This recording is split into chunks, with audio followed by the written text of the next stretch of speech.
everyone.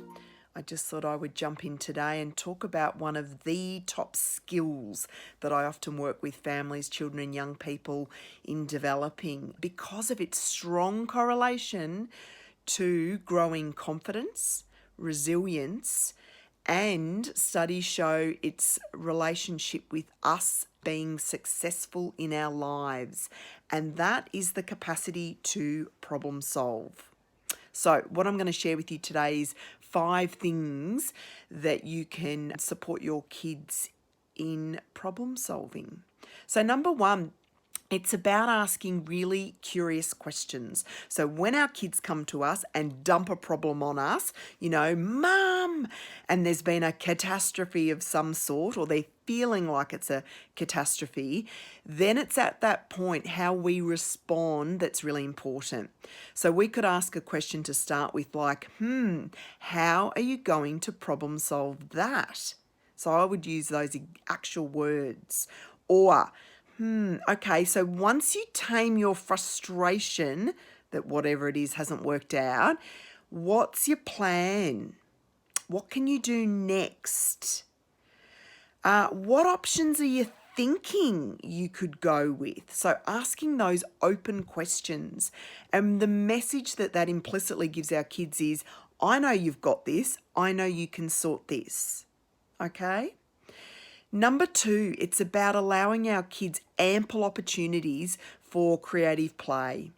And creative play means where there's no structure and they're doing their own thing and they're exploring their environment, because when they're engaged in creative play, that's when they often tap into problem solving skills. So if you think when they're in the lounge trying to build a cubby with blankets and the blankets won't stay where they're supposed to, then they're needing to think about how to problem solve. So us as parents needing to resist that urge to jump in and rescue, fix it or solve it, okay? Because when we fix it, rescue and solve it, we remove opportunities for our kids to grow that problem solving capacity. Now, the third thing that's most helpful we can do is role model to our kids good, healthy problem solving. So when we, as an adult, as a parent, encounter a little problem in our daily life, what we can do is say out loud our steps like, now I've run out of that for my cooking. What are my options? What can I do to problem solve this? And it's just about them understanding some of those steps and also our emotional responses to a problem they'll be taking on board. So if we tend towards becoming catastrophic when there's a problem, they're going to take that on board, as opposed to if we can show through our response to a problem that, okay, how can I problem solve that? It's annoying, but I can get this sorted. Fourth thing that's going to be helpful is some of our kids are going to need a lot more input into learning problem solving skills.